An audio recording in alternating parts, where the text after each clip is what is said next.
Hey guys, this is Rabia Mukni with Alize और आज हम कर रहे हैं ये दिल मेरा की लेटेस्ट एपिसोड का रिव्यू। यार ये बड़ी इस एपिसोड के बारे में ना मेरे बड़े मिक्स ख्यालात हैं। इसमें बहुत कुछ हुआ भी है, कुछ डायलॉग इतने जबरदस्त थे लेकिन कुछ जगह मुझे इतनी इरिटेशन भी हुई तो मैं बीच में फंस गई हूँ। समझ नहीं आ रही है कि ये हाँ, इसको बोलूं कि ये it's a yes and it's a no. Exactly या यू तुमने इतनी सही बात बोली है। कुछ जगहों पे it's a like a big yes and कुछ जगहों पे it's a Hmm. Big no. So True. I loved आहत के डायलॉग जब वो ऐना को आके बोलता है, Hmm. जब वो ऐना से कि वो उसको वापस छोड़ के आए हाँ, अपने बाप के पास. वो I unexpected. wasn't expecting him to do that at all. बिल्कुल मैंने नहीं सोचा था कि वो मतलब इतनी जल्दी तो नहीं, खैर but like towards the end और उसने गिवन किया, but like मैंने सोचा नहीं था क्योंकि जितना डिटर्मिन्ड अमान का कैरेक्टर दिखाया गया है towards this, it kind of shows that you know उतना ही डिटर्मिन्ड है, that उसकी मोहब्बत जो है वो उस पे आगे आ रही है, you know. So I wasn't expecting I it. Was actually shocked because I thought कि वो एक्सपेक्ट कर रहा है कि ऐना खुद ही जब रियलिटी जान लेगी तो उस अपने बाप Hmm. की हो जाएगी, लेकिन उसने तो हथियार डाल दिए और उसकी मोहब्बत जी। Yeah. तो I was so surprised and मैं बहुत, मेरा दिल बड़ा, मतलब I was touched in my heart कि ये बहुत Hmm. बड़ी चीज है कि अमान ने अपनी मोहब्बत के आगे अपना जो इतना बरसों का रिवेंज जिसके गिर्द उसकी जिंदगी घूमती थी वो छोड़ दिया ऐना के लिए। यू नो मैं कब से ये सवाल कर रही हूँ और मैं कब से मुझे नहीं लगता था कि मुझे Yeah. सवाल मिलेगा, but I am so surprised कि एक्चुअली मुझे इस सवाल का जवाब मिल Hmm. गया कि एट द एंड अमान ने मोहब्बत को रिवेंज के ऊपर चूज कर लिया। और अमान ने ये भी देखा कि उस वो कितनी अजियत दे रहा है ऐना को, क्योंकि मैं Hmm. शुरू से इस पॉइंट पे बात कर रही हूँ कि अमान सही है, वो अपने बाप माँ और बहन का बदला लेना चाहता है, लेकिन इस सारे में वो जो ऐना को अजियत दे रहा है वो सही नहीं है। तो but it's not just, I don't think पूरी जो मतलब वो उसकी हालत है ना कि उसका जिम्मेदार अमान है, ऑब्वियसली उसके बाप की ही वजह से हो रहा है ये सारा, मतलब उसके बाप ने ऐसा कुछ नहीं किया होता तो वो इतना सफर भी नहीं करती. ये तो फिर बट आई थिंक डिबेट पे जा रहे हैं जिसके बारे में हम बात करेंगे एट द एंड जब ड्रामा पूरा खत्म हो जाएगा। लेकिन मैं इस या पॉइंट पे तुम्हें ये कहना चाह रही हूँ, कल मैं जब ऐना का सीन देख रही थी तो मुझे लगता है कि ऐना जो है ना अलीजा, उसको ज्यादा दुख उस बात का है जो अमान ने उसको किया है, रादर देन कि वो जो एक्यूजेशन हैं और जो रियलिटी है या कोई साजिश या ये चांस कि उसका बाप बुरा कर सकता है। मुझे लगता है जो जितना भी उसकी हालत दिखाई है, जितनी वो डिप्रेशन में बैठी है, वो स्लो है, वो रो रही है, वो अल्लाह से दुआएं मांग रही है, या मुझे लगता है उसको जो धचका लगा है और उसकी हालत की जिम्मेदार अमान का धोखा और अमान का बिहेवियर है, rather than। ओके. और इसकी एक ही वजह भी हो सकती है कि वो अपने दिमाग में तो यही सोच रही है कि मेरा बाप जो है वो बेगुनाह है। हम्म. तो ये यकीन नहीं आ रहा कि अमान उसके साथ ऐसा कर सकता है। यू नो इवन अगर मुझे उसके, या नहीं नहीं, आप बोले. बाप गुनाहगार भी है तो आई थिंक उस, हम्म. क्योंकि वो अमान को बहुत मोहब्बत करती थी और अमान पे बहुत डिपेंड करती वो तो थी। उसका जो एतबार टूटा है, उसका जो दिल टूटा है ना, मुझे लगता है उसकी वजह से ऐना की ये हालत हो गई है। मुझे उसका वो एक सीन इतना अच्छा लगा. एक तो वो नीचे से जो सीन लिया गया कि उसके पाँव हैं, वो चल रही है, उसके पाँव की तरफ से सीन लिया गया. I really like that scene. And वो जो बोलती है कि मैं किसके पास जाऊं, यू नो, वो मतलब अमान मेरे पास होते हुए भी पास नहीं है, और मतलब मैं अपने, आई थिंक उसने कुछ ख्वाबों से रिलेटेड बोला था कि मैं अपने इन ख्वाबों से यू नो कहाँ जाऊं. डर के कहाँ तो मुझे वो कोई काम, बहुत अच्छा लगा था डायलॉग. कोई बात है ना, कुछ डायलॉग्स वर सो स्ट्रॉन्ग और जैसे अब तुम ये छोटी छोटी हम्म. चीजें बोल रहे हो ये इतनी जबरदस्ती, फिर एकदम से कुछ ऐसी चीजें हो जाती हैं कि आप कहते हैं यार क्या, मतलब बुआ जी और खाला खाला जान कहाँ चले गए, कोई कनेक्शन नहीं, कोई बैकग्राउंड नहीं दिखाया कि भाई बेस्टीज फॉर लाइफ. रास्ते में चलते चलते और वो और वो लग रहा था कि वो एयरपोर्ट से उतर के डायरेक्टली खाला जान होटल जा रही हैं। तो भाई बुआ जी कहाँ से मिल गई आपको सारे। एयरपोर्ट पे टकरा गई आपको उसी वक्त, ऐसे ही. आई हाँ, मीन, सो आई ये डोंट नो. बड़ा बीच में डिस्कनेक्ट था जो मुझे बड़ा, I found it very irritating. ये द क्यों। Time they were given in the car, इससे बेहतर ही होता कि वो मतलब अपने अपने जगहों पे होते और एक दूसरे को फोन कर लेते और फिर कनेक्ट कर लेते, तो एक लिंक बन जाती कि अच्छा इस तरह मिले या इस तरह इन लोगों ने यू नो मीट अप किया अपना. वो गाड़ी में एकदम से मिले हुए बैठे थे, देर लाइक जस्ट टॉकिंग अबाउट के बुआ जी लाइक, ऐना परेशान है, ऐना ये ऐना वो, और खाला जी मैं अपनी बहन के बारे में पता करूंगी, मैं अपनी बहन के बारे में पता करूंगी। There was like a conflict and एक एक बेस जो नहीं बात की बन रही होती है वो नहीं थी इन वो माय ओपिनियन। और फिर वही बात हुई, देखो जो पिछली बार इन्होंने हुमैरा और नीलोफर की सीन के साथ किया था वो इस बार किया, हम्म मतलब इतनी ज्यादा ड्रैग किया हुआ था बुआ हम्म जी और खालाजान का आई एग्री, आई जरूर। एग्री। मतलब वो जो डायलॉग उन्होंने बोला है जो तुमने अभी कहा है कि आप बहन हम्म, को रो रही हैं आपकी वो 2 दफा डिफरेंट, हाँ वही चीज आपने बुआ जी ने बोली, उसके लिए क्यों 5 मिनट yeah. आपने वेस्ट किए यार? आई मीन इतना ड्रैग। वहां पे गाड़ी में अलग और फिर रूम में जाके अलग, एंड देन बुआ जी को एकदम से रियलाइज हुआ कि अच्छा वो तो दरिया बाग में, आई मीन मतलब it was very like made up.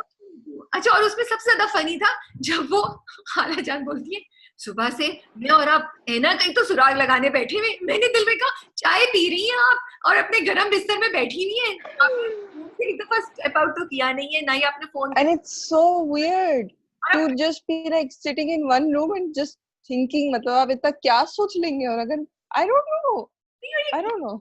ये किस किस्म का सुराग लगा रही थी भैया, क्या क्या सुराग था ये?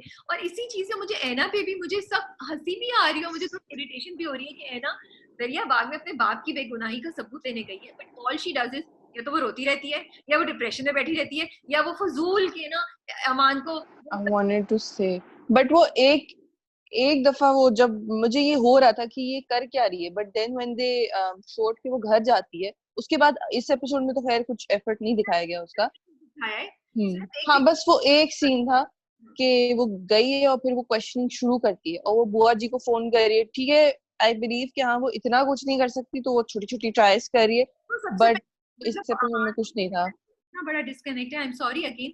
अमान हम्म को पूछे ना भाई तुम किन बेसिस पे मुझे ये कह रहे हो, और अगर तुम मुझे दरिया बाग लेकर आए हो और तुम कह रहे हो कि सारे सवालों का जवाब क्या है तो मुझे बताओ।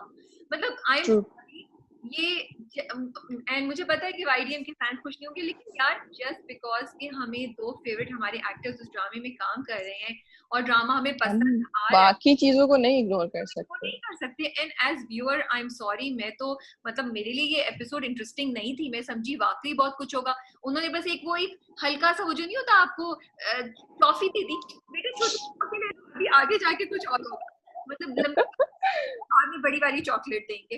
सो आई जस्ट वो एक सीन अमान का जिसके पीछे के वो मीर फारूक को बता देते हैं, हमने ये पूरी एपिसोड देखी जो कि again it was a drag, sorry it was a drag. या तो ये चीजें थी बट दैट वन सीन, आपका उस सीन के बारे में क्या ओपिनियन है, बताएं जरा चलिए।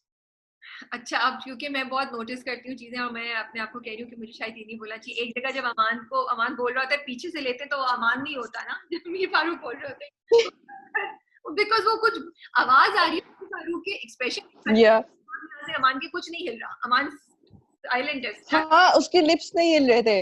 आई notice that, I didn't notice that if it wasn't Aman और नॉट, बट वो बोल नहीं रहा था कुछ एंगल क्योंकि उसका ये पार्ट दिख रहा था। हाँ क्योंकि उन्होंने angle Mir you Zaman right. का तो उन्होंने आवाज अमान की है, लेकिन जिस हम्म मीर फारूक की दिखाई है, I think the whole twist was very interesting कि वो ओह यस। जगह चूज की जहां पे मीर फारूक कुछ कर ना सके और मीर फारूक वाज शॉक्ड। और जिस तरीके का अमान का मतलब एंट्रेंस था, he was just casually talking to someone कि हाँ ऑयल रिफाइनरीज के बारे में, और मीर फारूक था ये कहाँ से आया यू नो एंड कहाँ गया, लाइक या that was that's really crazy, like that was I loved it.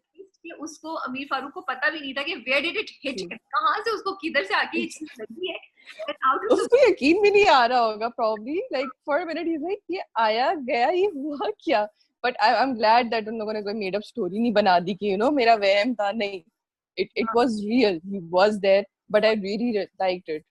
और बेचारी मुझे लग रहा है वो अल्लाह बख्श जो है अल्लाह बख्श नाम है ना, मैं उसका नाम अली बख्श, अली बख्श। उसके तो पाँव से जमीन निकल गई जब उसको पता चला, एंड आई थिंक उसने कहा होगा कि अभी यार अब बॉस मुझे बोलेगा तुमने तो कहा था दोनों बच्चे मार दिए, ये हमारे साथ आ गया यू नो। और मुझे अब हम क्योंकि आहत के रिएक्शन की बात कर रहे हैं, मुझे वो सीन बहुत अच्छा लगता है जब वो आहत पियानो पे बैठा होता है। oh yes yes yes। अमान का from pain to anger and revenge, I think that was the best scene for me. वो उसमें रोया भी इतने मतलब हाँ इन अ फ्लो है, लाइक एक एक वो सीन है जिसमें वो रो के ऊपर देखता है and like it's a very close up zoom in scene.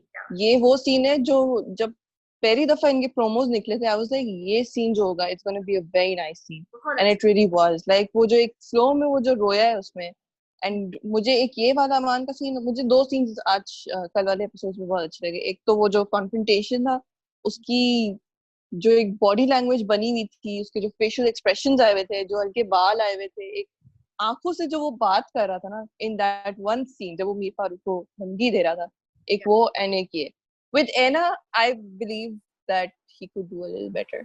I don't know why, I think we have seen him do so well that this was like थोड़ा सा बेहतर शायद हो सकता है I शायद। think I'm sorry मैं ये बात बोलूंगी, लेकिन मेरा ख्याल हमारा डायरेक्शन का भी वो था थोड़ा सा हाथ, हम्म क्योंकि देखो अमान को जैसा डायरेक्ट किया गया अमान ने वैसा किया, तो अमान हम्म को उस जगह पे ना इतना दर्द वो दिखा सकता था, मेरा ख्याल है वो नहीं दिखा, और थोड़े हम थे थोड़े से एक एक जज्बे, एक मोहब्बत से मैं भी ऐना को पकड़ लेता उस वक्त, एक हम्म दो तीन छोटी छोटी चीजें होनी थी चाहिए थी जिससे वो और ज्यादा इम्पैक्टफुल हो जाता सीन। लेकिन अमान का जो तुम्हें पसंद आया वो कन्फ्रंटेशन वाला सीन, मैं उसके बारे हम्म में माइंडेड थी। पहले मुझे लग रहा था कि यार ये may be Aman should have said it in a more controlled and elegant way, फिर मैंने सोचा नहीं, ये अमान की जो अंदर का पागलपन और उसका जनूनी रिवेंज है ना, वो yeah, चाह रही हूँ, तो उस हिसाब से it was good। it was like what वो fearless था कि मतलब मैं आ गया तुम्हारे सामने, तुम मुझे ढूंढ रहे थे ना, और पता है मैं कौन हूँ, like that tone of his and that way of his was very nice। अच्छा, जब अमान वो बात करता है ना से, वो मुझे बहुत अच्छे डायलॉग लगे, और मेरा दिल बहुत, मुझे उस वक्त बड़ा अफसोस हुआ जब वो कहता है कि मैं, तुम चाहोगी तो तुम्हें डाइवोर्स भी दे दूंगा, एंड आई वाज लाइक हाँ, अल्लाह बेचारा। क्योंकि वो कहता है ना कि मैं सारे इल्जाम वापस लेता हूँ, तो आई थिंक बेसिकली जो तुम सवाल कर रही थी कि yep क्या वो रिवेंज को गिव अप कर देगा, तो वो उसको बेसिकली कहता है कि मैं तुम्हारे बाप के पास तुम्हें छोड़ दूंगा, और मैं इस चीज को, that's what it meant, because he said मैं सारे इल्जाम हम्म वापस ले लूंगा। बट जो उसने डाइवोर्स वाली बात बोली, वो मेरे दिल को बहुत दुख गया कि देखो अब वो इतना इतना उसको वो है, और उसने सोचा है कि शायद हम्म opportunity नहीं है कि है ना मुझे माफ करे, ये मैंने पिछले एपिसोड में भी बोला था तुमसे, he's prepared, yep आपने बोला था। कि he is kind of prepared कि शायद एना उसको इस सारे के एंड हम्म में माफ नहीं करे, और वो अब हम्म उसी तरीके से उसकी शायद तैयारी भी कर रहा है। बट वो डायलॉग्स मुझे काफी काफी इंटरेस्टिंग लगे थे मुझे। yep एना का आपको कैसा लगा था? सज्जल की acting in that one scene, उसका आई गेस शायद एक ही सीन था इन लास्ट नाइट्स एपिसोड।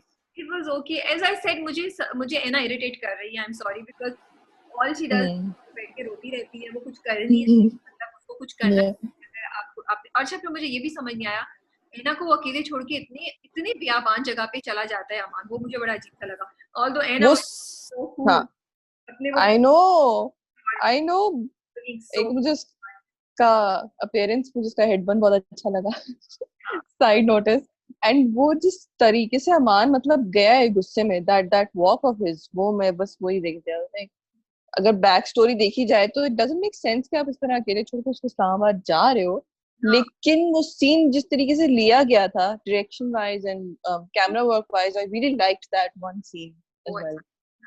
बाकी आई फील एना को अब या तो आई रियली होप कि अगली कुछ एपिसोड्स में दे मूव फास्ट, बिकॉज मुझे बहुत अफसोस से कहना पड़ रहा है कि पिछली एपिसोड भी ड्रैग थी, ये एपिसोड भी ड्रैग थी, मतलब पूरी सीन में जो हाईलाइट थी, सीन पूरे एपिसोड में जो हाईलाइट था, हम्म वो सीन से हाईलाइट पूरे पूरे एपिसोड में, एक वो जो एना और अमान के दरमियान कॉन्वर्सेशन है, जब वो उसे कहता है कि मैं तुम्हें बाप के पास छोड़ देता हूँ, और जब वो मीर हम्म फारूक के पास जाता है, बाकी yep सब कोई उनकी जरूरत नहीं थी, वो सब चीजें 15 मिनट में रैप अप हो सकती, so I agree।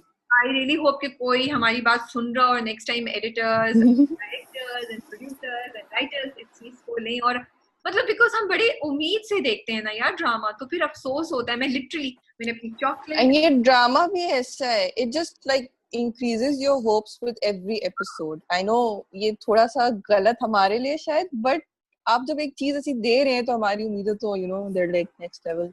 And I am sorry to all the ये Dil Mera fans, just because हमें ड्रामा पसंद है, और वो है हम आंखें बंद करके बैठ नहीं सकते कुछ चीजों पे, क्योंकि एज अ व्यूअर मुझे इरिटेशन होती है, तो आई वुड लाइक कि अगर मैं ड्रामा एंजॉय कर रही हूँ तो इरिटेशन, आई थिंक True।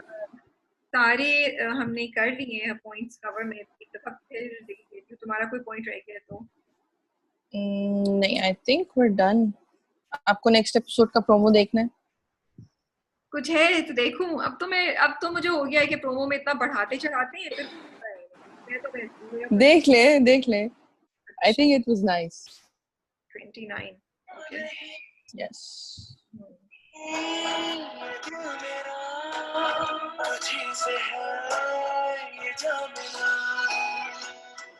कुछ साहब नासूर बन जाते हैं चाचा, वो ना बुलाए जा सकते हैं, वो ना मिटाए जा सकते हैं, वो तब तक नहीं मरे जब तक देने वाला अपने इंजाम तक ना पहुंच जाए।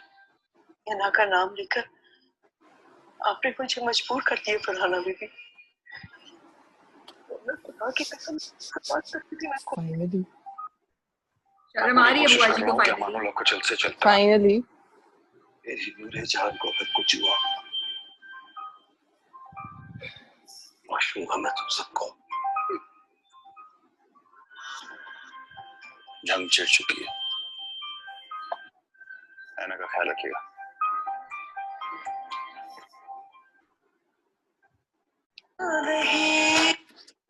ओके, प्रोमो तो कोई इतना एक्साइटिंग नहीं था। अब मैंने एक्सपेक्ट करना बंद कर दिया है, जो होगा वो हम अगले देखेंगे।